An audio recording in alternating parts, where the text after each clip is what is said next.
Hello there. This is Marcus back with another quick QuickBooks Online tutorial. I've been using QuickBooks Online for a long time. I'm very versed in QuickBooks. I'm an expert at QuickBooks. So let's get started. Today we're going to talk about how to enter in vendors in QuickBooks. So to enter vendors in QuickBooks, all you're going to do is go to Expenses and go to Vendors. Now, if you already have like a list on an Excel spreadsheet that you're trying to upload, you'll just click here and go to Import Vendors. And then you'll just download the sample file, and then you'll just put the stuff in the sample file. But for this video, we're not going to talk about that. We're just talking about how to add it one-on-one. So you just go to New Vendor, and we'll just type in a name. We'll just say Marcus Shop.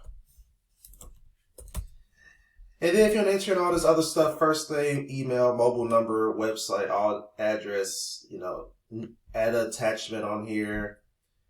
So if you want to track payments for 1099, you'll go here. So you enter in, either the social security number or the business number and go track payments for 1099. So you can send them 1099s at the end of the year.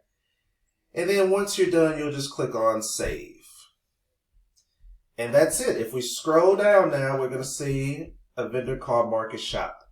I hope you enjoyed this video. If you did, give me a thumbs up, subscribe. I'm going to be making a lot of videos on QuickBooks, so tune in. You don't want to miss it.